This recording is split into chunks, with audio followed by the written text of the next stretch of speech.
fo dante foli mina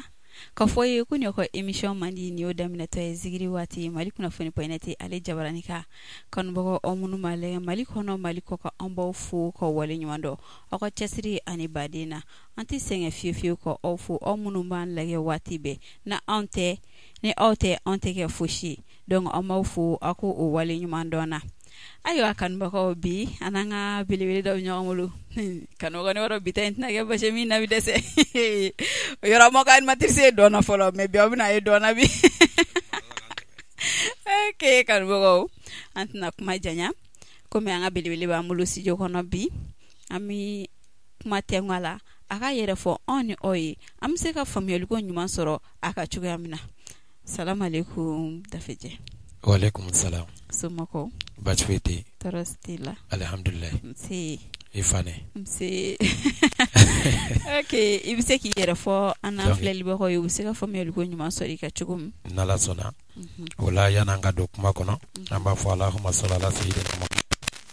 Al-Fatih lima wala ka wala katim lima sabaka nasir li haqi bil haqi. ولهادي إلى صراطك المستقيم وعلى آله حق قدره ومقداره العظيم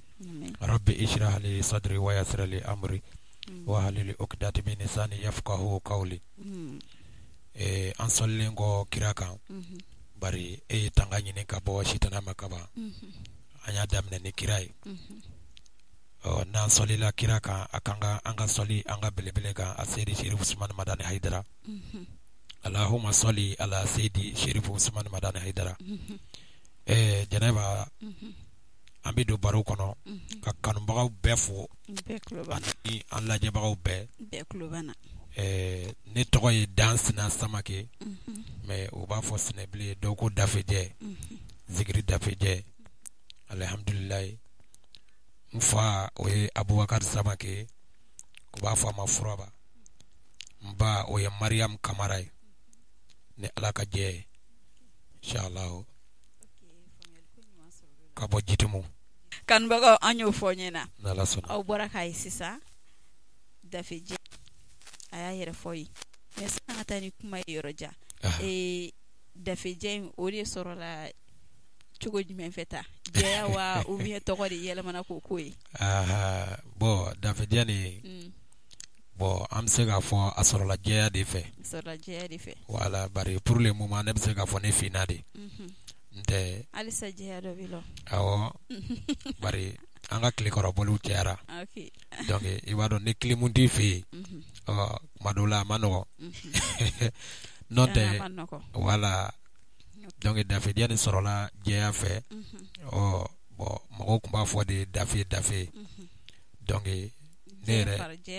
wala okay mashallah okay family sorolwa maro kan bako ko ni adonna mais pour que kan bako ka don ko sebe ka fo ko Zikiri Dafe djai ami fe ika akapela do ka nguna pour que kan bako ka dala fo vraiment alera ni hukuma ala kambe sababa ma amina ya rabbi kira boya kama shirifu barkala sallallahu alaihi wasallam Muhammadu ya Rasulullah sallallahu alaihi wasallam taslima anga fola ila ila Muhammadu sidili golaini Muhammadu ya Rasulullah sallallahu alaihi wasallam taslima lagira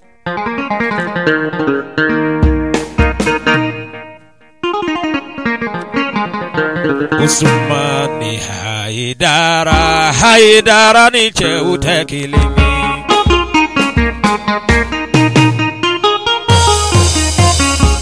Usmani Haidara ni cheuta kilimi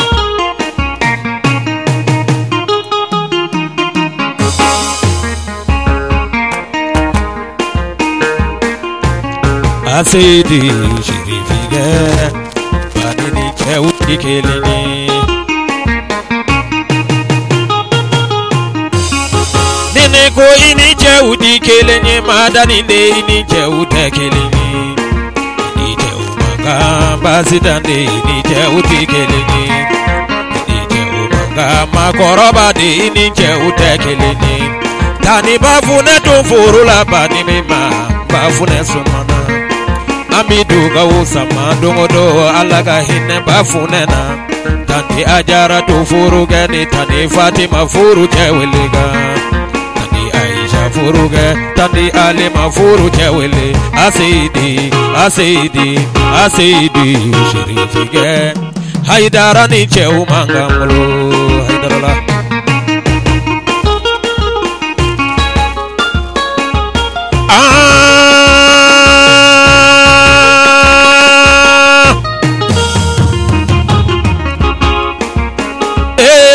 Cheba chaman debi che kuma fo che kene ka be ma che aluwalia badina na che kami fo ajora fa ufa ayo che aluwalia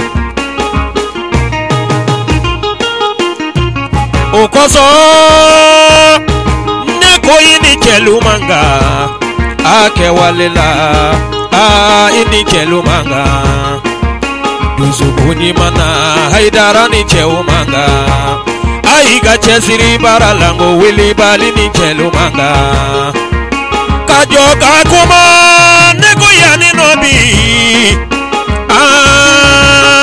nebi zene bafu aminata kumare wuludi ali sabuire musafane de nanga mai sabuire jene bayo Madame Kulubali Polo solo de la Aye ya fane ma Negera kono de Betanu kumatenda Kangele tigu barokadi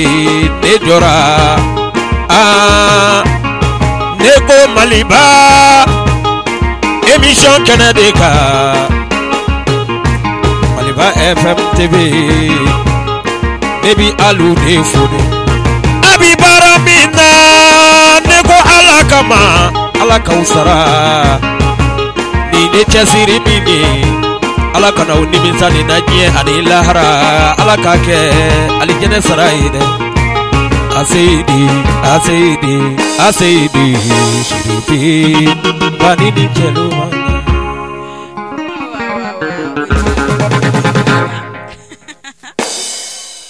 Vraiment bani adeni chow manga. Yeah. Manga. Okay, ujara Dafe djai. Naso. Kan bago nyori fonyena. Ngo bitent na ke bashi min na bidese. Na jara lai. O yere bora ka sisa. Aya abora ka kube sisa. Mate min ko fe. Aywa. Nena da wona kuma bana ni ko ena kan bago. Kasabali. Okay. Amina temena ngababu yim. Inshallah. Komi emission ere Zikiri Waati. Zikiri.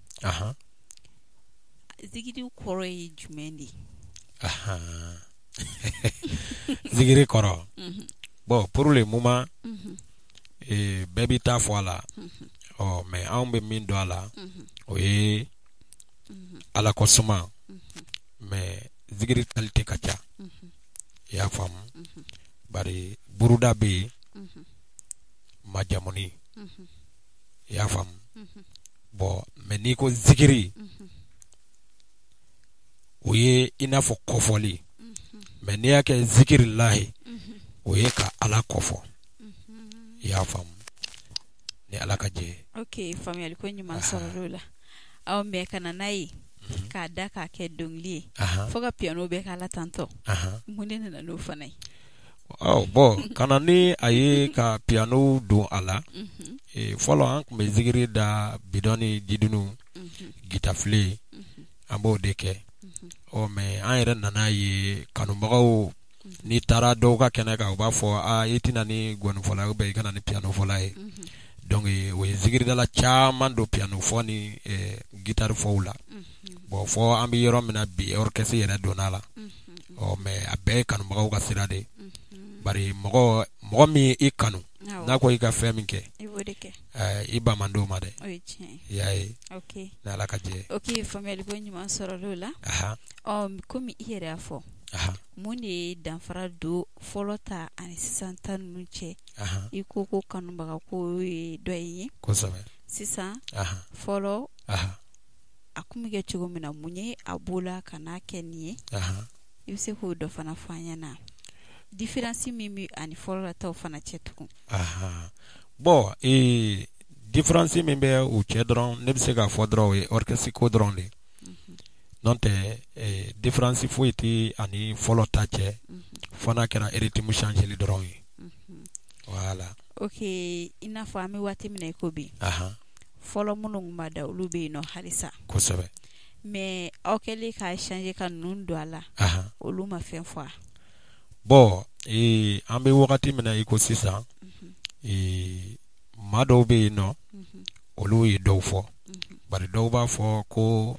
a ti bɛn dɔw ko sitana de don bon komi an karamɔgɔ Aseyidi Serifu Usumani Madani Haidara ale nana an bɛɛ lajɛlen lafiya zikiri ko la n'o tɛ zikiri développé wagati fo kana se bi ma mɔgɔ caman ye fɛn caman fɔ dɔw yɛrɛ ko zikiri a man ka da yɔrɔ wɛrɛ sira ni wajulu yɔrɔw tɛ donc ka taa fɔli ni fɛnw kɛ musow kun donc mɔgɔ caman ye o kɛ haramu ye bon karamɔgɔ Haidara ye o fɔ ko kunfan bɔ mɔgɔ caman na baara kɛcogo de b'a haramuya n'i y'a kɛ ka Ala ka dan sigi i ti don haramu kɔnɔ mais komi caman b'a haramuya yɔrɔ kɛ ni min ye ko musow bɛ dɔn kɛ cɛw bɛ ka dɔnkili da n'o tɛ an b'a mɛn karamɔgɔw yɛrɛ da k'a fɔ kira bi bɔ don min na Makan ka taa Madinɛ Madinɛkaw ye dunu ni bala kɛ k'a kunbɛn bon o dun o ni sisan cɛ ne tɛ se k'o san hakɛ fɔ donc an bɛ se k'a fɔ depuis o waati fɔlifɛnw b'a la mais i b'a dɔn ni diɲɛ taabolo yɛlɛmana développement cɛyara donc fɛnw bɛɛ bɛ cɛya donc piano ninnu ni fɛnkɛ ninnu bɛɛ donna la ka sɔrɔ dunu ni bala ninnu tun bɛ fɔ mais comme bɛɛ b'a bila k'a fɔ ko anw ta ko zikiri de don Ala ko de don donc ninnu man ka k'a la bon i b'a dɔn silamɛ fana nisɔndiya kan kan voilà bari an bɛ don min na i ko bi n'i y'a ye zikiridalaw ye terrain minɛ dɔ wɛrɛ tɛ koyi min ka di silamɛw ye o de ye zikiri ye bi i bɛ mɔgɔ caman ye kuma dɔw la hali ni banni kɛra zikiridalaw de bɛ wele k'a fɔ k'u kana kaliman da mais i bɛ taa sɔrɔ artiste dɔ ninnu minnu bɛ fɛnkɛ kɛ a bɛɛ don ɲɔgɔn na bari u yɛrɛ bɛ zikiri da an bɛ don min na i ko bi o mais a tɛ se k'a fɔ ko olu bɛ min kɛ k'o fana ye haramu ye mɔgɔ i bɛ baara o baara la ni Ala ka dan sigi Ala bɛ i dɛmɛ quoi baara jugu tɛ yen nɔ maalankolon de bɛ yen donc ne bɛ se ka min fɔ dɔrɔn baasi kɔni tɛ nin na a kɛcogo de bɛ se ka a tiɲɛ min bɛ k'a kɛ n tɛ anw ka kɛnɛw kan i bɛ taa sɔrɔ hali muso n'u ye dɔnkalite dɔw kɛ anw bɛ fɔli tigɛ wala u bɛ ka muso to dɔn na ni cɛ nana k'a fɔ k'a bɛ dɔn kɛ musow fɛ dɔrɔn an b'a fɔ ko k'a jɔ bari an bolo o tɛ bɛn quoi voilà. Ok, faamuyali ko ɲuman sɔrɔla la. Mashallah. Ɲɛnɛ nin yɔrɔnin mɔgɔ ma se ka nin faamuya hali bi dɛ. Bon a faamu man di quoi. Bari i b'a dɔn bɛɛ fɛnɛ diinɛ ko ye fɛn dɔ ye. Bɛɛ b'a a ka côté la. An bɛ don min na i ko bi an bɛ dugawu de kɛ min bɛ min kan bɛɛ k'i jija ka Ala ta kɛ a ɲɛ yɛrɛ yɛrɛ ma. N'an sera kiyama kitiw de bɛ yen. Mais Ala kɔni ye min fɔ an yɛrɛ dama ni ɲɔgɔn cɛ de ka gɛlɛn kosɛbɛ ale yɛrɛ na an ta kuma dɔw la o yafa ka di wa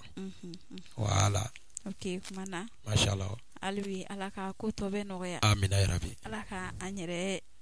ɲaga ɲuman ka bila ɲɛ amina ya rabi Ala ko dugawu minɛ. Ok, sisan an bɔra o kɔnɔna na an bɛna don Dafe djai yɛrɛ ka zikiri ko kɔnɔna kan. Dafe djai ye zikiri da daminɛ waati jumɛn a daminɛ ni sisan cɛ a bɛ san joli la? Bon ne ye zikiri da daminɛ a mɛnna bari depuis 2001 an bɛ zikiri da kɛ an ka village la mais ka bɔ village la ka na tugu mɔgɔ nɔfɛ ka a formation yɛrɛ kɛ ka dɔ fara an ka dɔnta kan ne y'o daminɛ 2008 laban waati ka don 2009 kɔnɔ donc n tuguna maa min kɔ o kɛra Nuhu Kamara ye donc ale fana ye a seko kenyi ka labla ka sira dia o fana ni sisan cɛ a ka ca san 5 ye mashallah. Okay, family ko ɲuman sɔrɔ la mais a daminɛ kana se sisan ma i ye album bɔ. Bon a daminɛ kana se sisan ma ama album kɛ fɔlɔ mais album bɛ sira la a baaraw daminɛlen don ala ka jɛ ala ka laban. Amina. Okay, family ko ɲuman sɔrɔ la sisan Dafe djai i ko ko album bɛ sira la kana kosɛbɛ o ye jɛnɛtigɛ fɛn fɛn i mana daminɛ i bɛ nɔgɔya sɔrɔ a la siga t'o la i bɛ gɛlɛya sɔrɔ a la siga foyi t'o la. I ye gɛlɛya jumɛn sɔrɔ a daminɛ na kana se sisan ma? Bon pour le moment n bɛ se ka min f'i ɲɛna o la dɔrɔn an ye gɛlɛya minnu sɔrɔ a la i b'a dɔn diɲɛ baara o baara dɛmɛbagako de ka gɛlɛn kosɛbɛ hali n'i kɛra jagokɛla ye ni ala ma kɔkɔrɔdonbaga ɲɛnama d'i ma a ma nɔgɔn. Voilà, donc an ka baara nin yɛrɛ la o de ka gɛlɛn kosɛbɛ. Bon ne yɛrɛ bɛ se k'a fɔ ne ye degun yɛrɛ min sɔrɔ bari ala an filɛ don min na i ko bi mɔgɔw bɛ yen minnu bɛ fɛnkɛ kɛ mais ne yɛrɛ ka studio ko ni ka fɛn bɛɛ ne yɛrɛ jɔlen don n'a ye ni ala ka jɛ mais i bɛ taa sɔrɔ mɔgɔw bɛ yen minnu bɛ bonyaw k'i ye mais k'a fɔ i bɛ studio baara la ne bɛ n jɔ ne nin ye bon o mɔgɔ tɛ ne bolo fɔlɔ ni ala ka jɛ. Okay, family ko ɲuman sɔrɔ la ayiwa kanubagaw an b'aw bolo dɛ aw minnu b'a lajɛ Mali kɔnɔ yan Mali kɔ kan kosɛbɛ ayiwa an bɛ fɛ an ka studio ko a ka se ka fɛn cogo min na dɛ Dafe djai ko ten tɔ siga foyi t'a la ne yɛrɛ ye laselikɛla ye o m'a kɛ o bɛ diya ye ayiwa an jigi da m'aw kan dɛ siga t'o la. Okay, family ko ɲuman sɔrɔ la komi an ye dɔɔni kɛ kuma na an bɛ se ka an show dɔɔni ali biya ka wuli ka dɔɔni kɛ o kuma wala ala k'an bɛn sababa ma bi ta in tɛna ja dɛ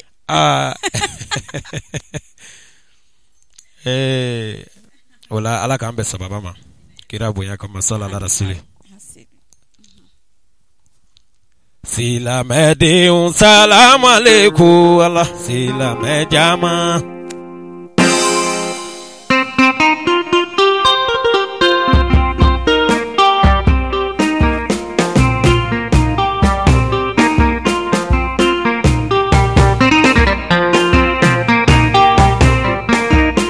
Silamɛdenw salamu alaikum. Sige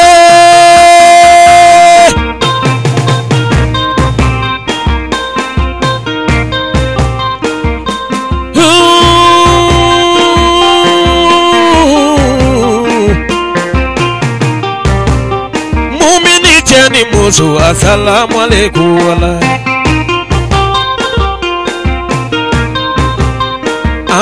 jali nana manyi mambaro la we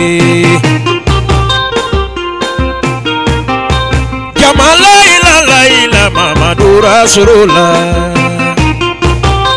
mogo ni mogo manga kira manguduna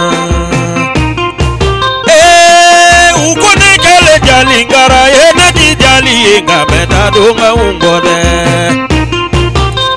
angoda kanga goro daga ndiye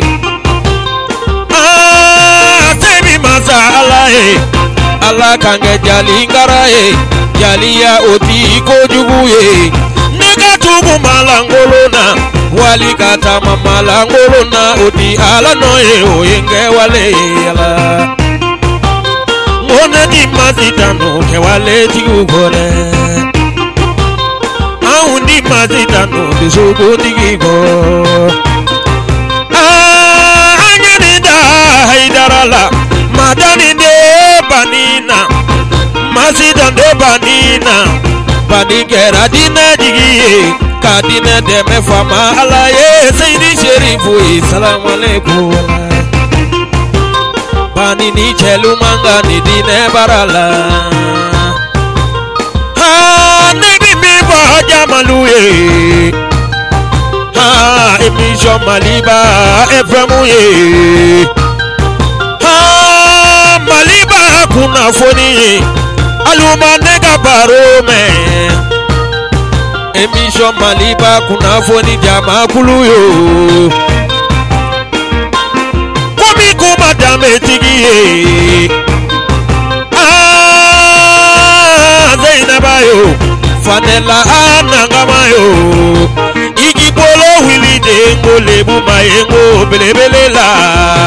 Mauka jadinya nango Dusugu digi dogo ya lelo Nigera sebe Itanu bifo diena Nigera dusugu digi Itanu bifo dugu koloka Iga bariga kanuna Zikiri dala uga kanuna Fane Musa fane wolode Nebima Aminata kumarede Kumarela nangamade Igi bolo wilide Edi bora dambe tigula Anu mumuso Igi bolo wili Fanela kalunya nanela sinema Oludu machienye Afane Afane yo Janeba afane yo Nebi iniga jama kulufo Cameraman jama Au bega folie Tekini ziyelo Alumane gata nume Aya bolodi nyogoma Agado dagele kaboda kelemve Mogoma na dongo barabara La nego wa nego la jarabi bala Aga la jarabi liuku Nebauma Maliba Jamalu Nebauma Maliba Kunafoni ngodo Abibara minai Nibara dunye Alakama barade Owarite sanunde Kazigri dala uwele Kana plato kendui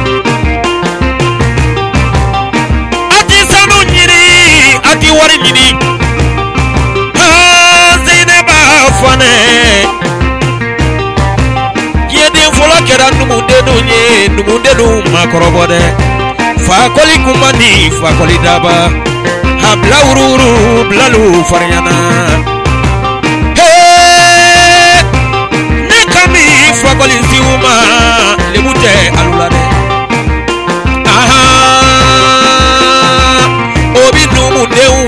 Debili daga binu munuve Obinu muneuve Gotigeli delebe numuve Obinu muneuve Tewili dalubi Numuneuve Numundenu makrobo Fanela Yalla zila mejama Yalla mumini jama Yalla mumini jama Piano Yaroso Higi bolo la maga Ni juruye jamakire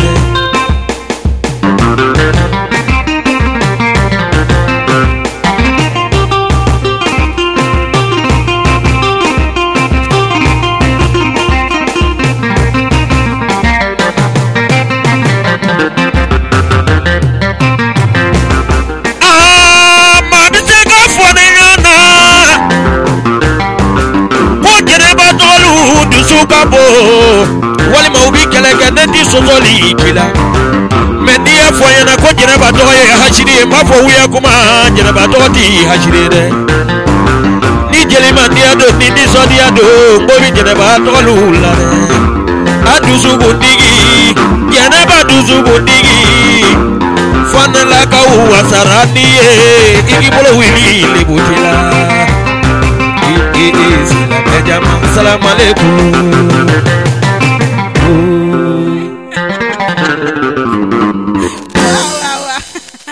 Ojara Ana makai nota Nera tunu naso kana tunu Tenyo koye bia Nala kaje Jara ready Okay Dafe Yoro Ojara ready ne wan waro kan wo so ngu chama ba show ko fele na ino de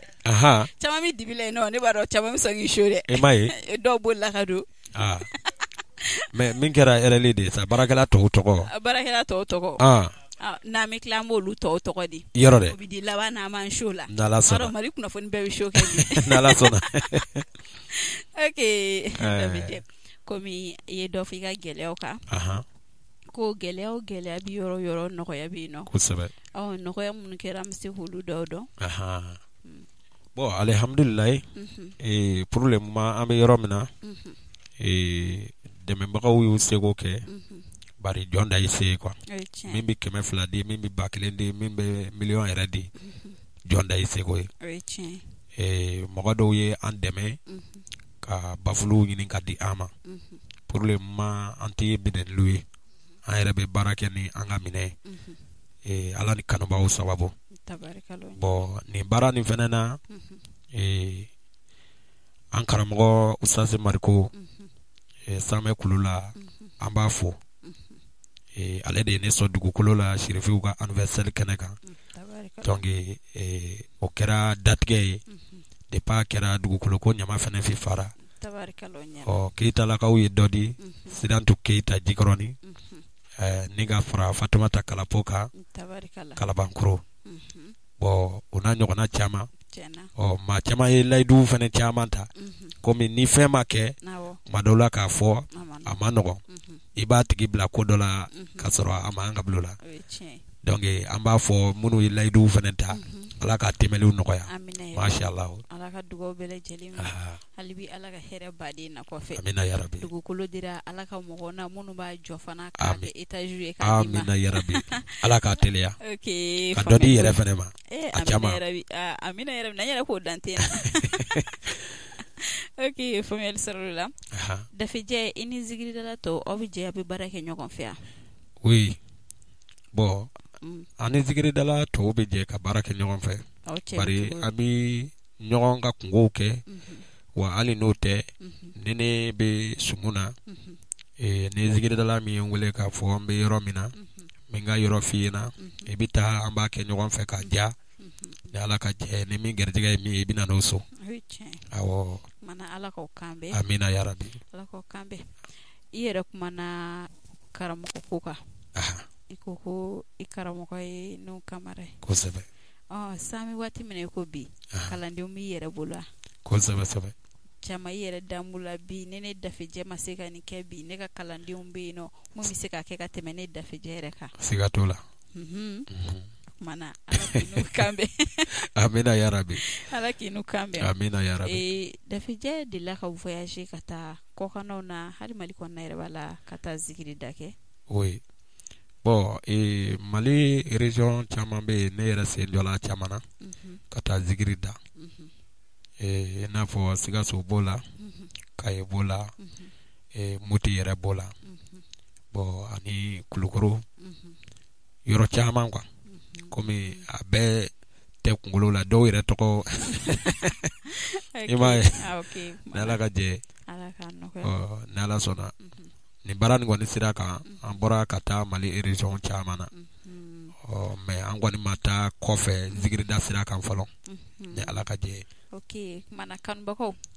ayiwa an b'aw bolo dɛ Dafe djai n'a ka piano fɔla kosɛbɛ aw yɛrɛ ɲɛ b'a la cogo min ne b'a dɔn n'u bɛ taa don min ne bɛ kɛ dɔnkɛla ye ne bɛ sɔn ka t'u nɔ dɔnkɛ la Misi Kulubali na sɔgɔma kɔni an bɛ jɛ ɲini a fɛ problème t'a la ayiwa kanubagaw an b'aw bolo dɛ aw minnu bɛ kɔkanna na mashallah an ye caman kɛ Mali kɔnɔ sama fɔ a banna siga t'a la an ye caman kɛ aw minnu bɛ kɔkan an jigi d'ama aw yɛrɛ ka dɛ ala se ka Dafe djai invité cogo min ka taa kɔkan a ka taa ka taa yɛrɛ ɲɛnajɛ yen nɔ cogoya min na kosɛbɛ ok faamuyali ko ɲuman sɔrɔ la Dafe djai projet jumɛn b'i bolo zikiri ko kan dans l'avenir i bɛ fɛ k'o kɛ bon projet min bɛ ne bolo zikiri ko kan ni ala ye fɔn di ne ma a ka di ne ye maa maa bɛ zikiri kɔnɔna na k'a bɛɛ bɛ se ka dɔ k'a yɛrɛ ye ka baarakɛ minɛ ɲini ka di a bɛɛ ma o ye kelen wa ka bitigibaw dayɛlɛ minnu tɛ baara la u ka se ka don baara la hali ni izini n'a se kɛra ne a ka di ne ye k'a ladon Mali kɔnɔ yan i n'a fɔ hali studio min ni ne kɛra studio tigi ye ne m'a fɔ zikiridalaw tɛ wari bɔ nka abi nogoya de ni ala ka je tabarikala bari ni mi yere deme awo ideme mandi de be voilà donc ne zikiri dala ne yere se ka fo n'a fɔra ko zikiri dala dɔrɔn a banna ko a bɛɛ ye kelen voilà okay donc k'a fɔ ko wari tɛ ne kun ko studio bɛ ne bolo wari tɛ zikiri dala dɔ kun a b'a fɛ ka sɔn kɛ ne fɛ yen nɔ se t'a ye wallahi ni ala y'a se nɔgɔya ne ye zikiri dalaw b'a dɔn masha Allah okay no mana ala ka se nɔgɔya ye amina ya rabbi i k'a da amin lala ne yɛrɛ bɛ sɔn ka don zikiri dala o sen fɛ o ala k'a ko nɔgɔya ne yɛrɛ bɛ taa studio la parce que studio fulama kɔni sɔrɔli kɔni e mana taa studio la e bɛna jɔn fasada a m'a daminɛ Dafe djai yɛrɛ la kɛ o kuma kanuba kulo bɛ na o kuma a y'a ko teliya ne yɛrɛ bɛ sɔn ka taa daminɛ Dafe djai fasa la d'accord ok faamuyali ko ɲuman sɔrɔ olu la Dafe djai i ko ko baara kalandenw b'i bolo ko jɛnɛ hali ni ani nɛ u bɛ bila ɲɔgɔn na kosɛbɛ Dafe djai n'a ka kalandenw cɛla la ko jumɛn de man di Dafe djai yɛrɛ ye n'a bɛ se k'o fɔ a ka kalandenw ye parce que a bɛ se ka kɛ kalandenw fana bɛ émission lajɛ kosɛbɛ u bɛ se k'a dɔn hali ni a ma se ka a fɔ an ɲɛna n'an ye émission lajɛ an ma n'a mɛn Dafe djai b'a fɔ vraiment ne ka baara kɔnɔna na ni man di ne ye u bɛ se k'o dɔn Dafe djai bɛ se k'o fɔ a ka kalandenw ɲɛ bon ni ɲininka o la min bɛ ne bolo dɔrɔn ka gɛlɛya kosɛbɛ ne yɛrɛ ka kalandenw b'a dɔn ne tɛ sira jugu kan donc u ka ne lajɛ dɔrɔn ne bɛ taa cogoya min na bari an ka baara nin kɔnɔna na ni kalanden ye karamɔgɔ su ye a ka gɛlɛ i ka fili quoi i y'a faamu mais ni kalanden ma karamɔgɔ su ye a bɛ se ka bila dingɛ dɔ kɔnɔ a yɛrɛ ka laɲini tɛ min ye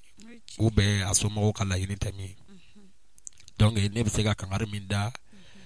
kalandenw ye dɔrɔn ne yɛrɛ ka kalandenw dɔrɔn tɛ kalanden kalan ye fɛn dɔ ye a ma nɔgɔn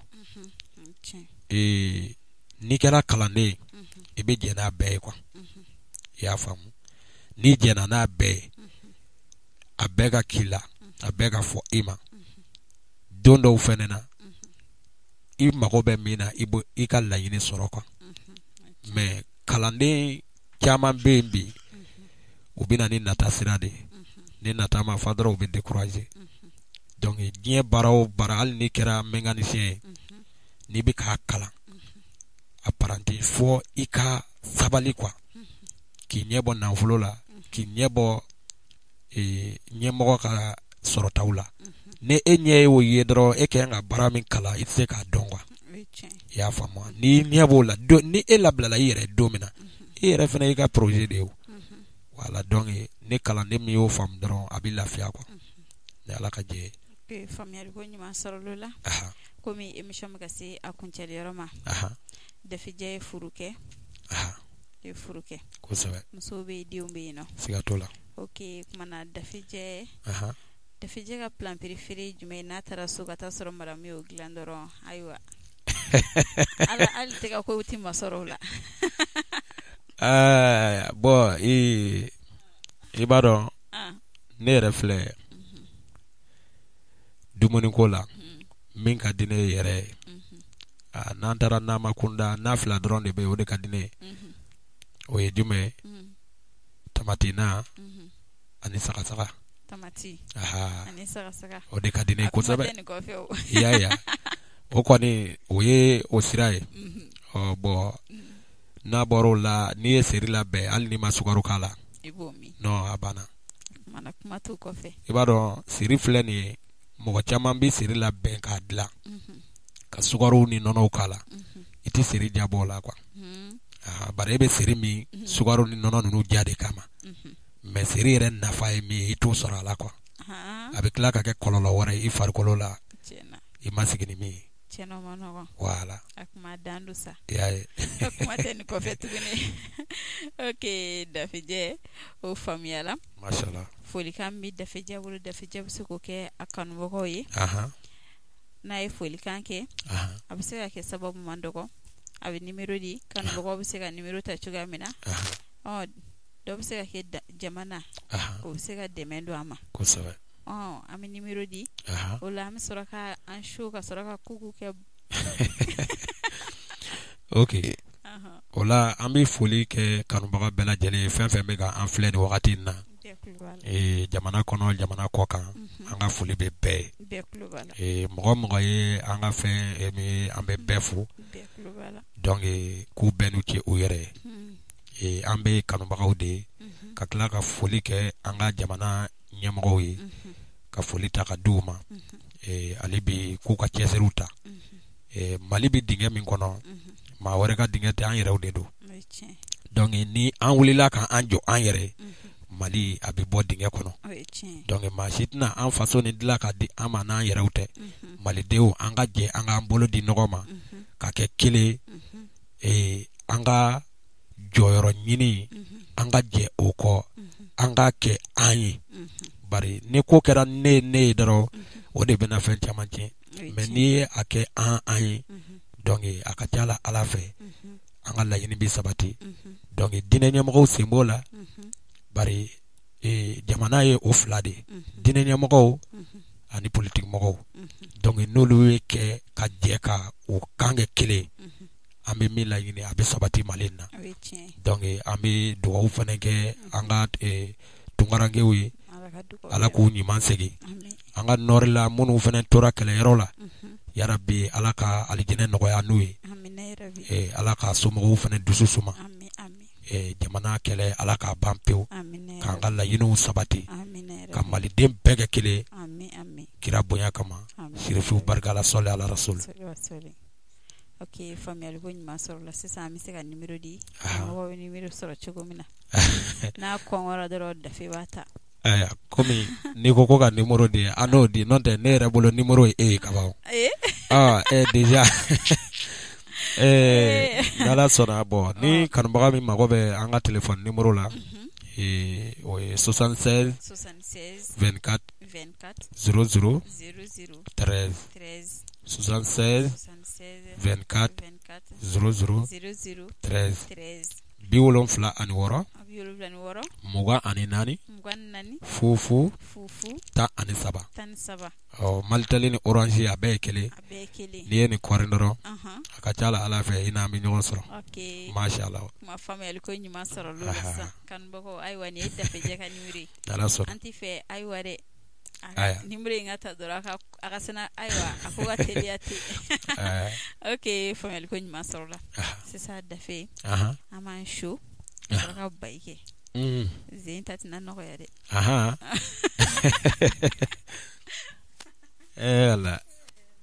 wala Ala k'a bɛ sababa ma kira bonya kama sɔli ala rasuli. Ok, d'accord. Moribo ani Umaru Diallo n'Ala sɔnna Ala k'an bɛ sababa ma Muhammadu ya Rasulullah sallallahu alaihi wa sallam taslima an ka fɔ la ilaha illallah Muhammadu sidili gawlaini Muhammadu ya Rasulullah sallallahu alaihi wa sallam taslima nyuma fɔ ɲana ka juguman fɔ ne kɔfɛ ngo ne sirana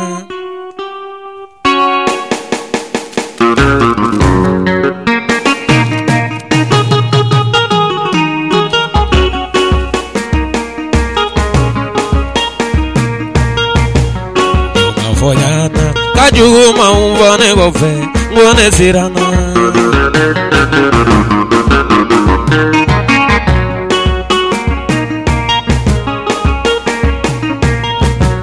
Yuma mfonyana ejuguma umvongo la sine sirana Mogomani Selege bi mogomani Jama begi chogudo Nyuma mvonyana de jamana utinye Nyuma mvonyana ye kabila duwanu utinye Nyuma mvonyana ye ga duduma chamantinye Nyuma mvonyana dona furu nyauni nyogonje Nyuma mvonyana dona teri mauni nyogonje Ayolu fara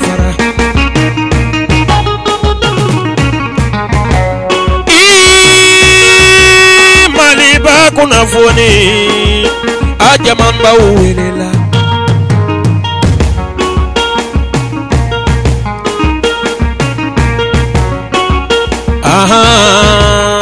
aya kolosi bimani vina moko mai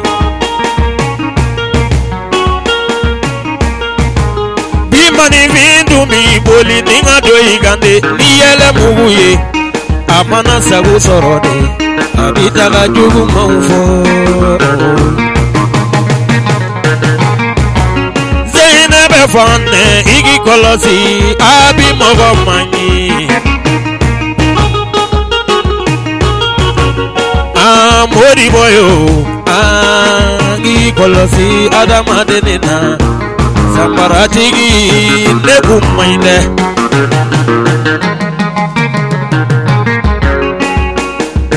heyo sisela kalude siso moribo igi jando adama denena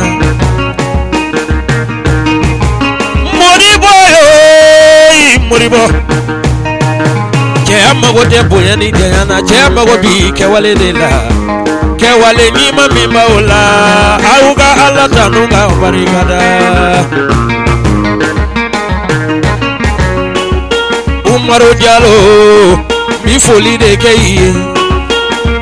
flage ni nafa flade no be foli Jalo ni jagite sribe ngana ni samare bari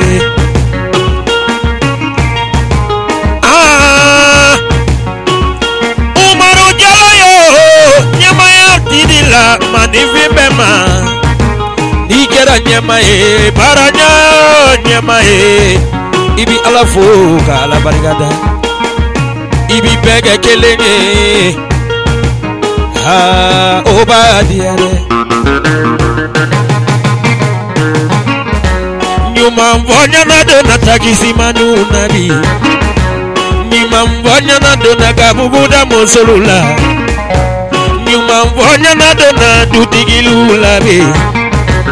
Nyuma mvonya na dona karama ufenenga so Nyuma mvonya na dona kameramanu ngaso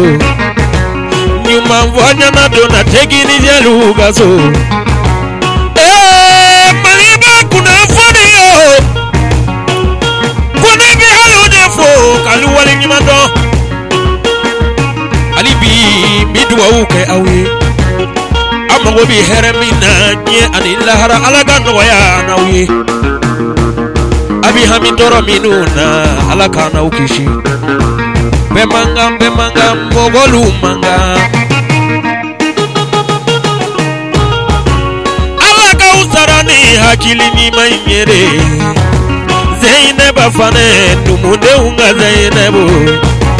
Zainaba fane numunde unga Zainaba Fanela kaude nangama aigi bolo wili diana Kabo sebedela mogoto nyinina alabi kanuno ye koki enyana Kabo dame tigila ngo alabo kayire me ire kage dame tigide abiso iga chesri ni iga kewale lulare Dame digilu ade pauwele piano adama fonye pinyalo lane lamina lila usana damele debifo aselege mogo umay kajuma mwane gofe kone sirana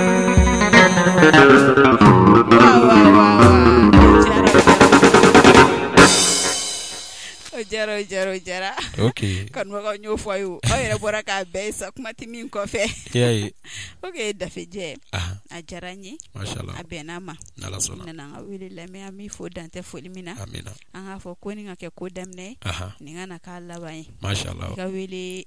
ali belebelula. Wertemu. Abe wertem ade. Et nouveau. Énergie nyemi fo mami fo abela jeli ay retour ci renouveau la abana bon am se ga fodron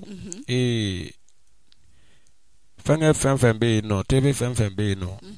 ni abede na famna bari ibadon mali fendo amano gondi non te ne ra kelen pebulu Mali teleso kele na ye émission sigi Mali teleso bɛkɛ ka bɔ a kalama ka tila ka partager mun kama bɛɛ ani kelenya donc o b'a yira de ko bɛɛ kelen ne n ta sɔrɔ la ne ma n ta sɔrɔ la e ka partager i bɛ ta sɔrɔ la donc an bɛ a fɔ dɔrɔn ale bi u k'u bolo di ɲɔgɔn ma quoi donc ne yɛrɛ bɛ se k'a fɔ nin ye hors thème de ye nin ye thème de ye nin ye énergie ye nin ye a bɛɛ quoi voilà ni Ala ka jɛ ok a diyara n ye mashallah an b'i fo dantɛ foli min na ayiwa kanubagaw an bɔra k'o de fɔ an ɲɛna aw bɔra ka bi ta ɲe a ma nɔgɔya dɛ ayiwa k'aw fɔ an ɲɛna wali bi ko a tɔ bɛ kɔfɛ ka nalen mashallah k'aw kana ɲinɛ ka j'aime ani commentaire baden kɛ an ka vidéo nataw kan inshallah aw kan bɛɛ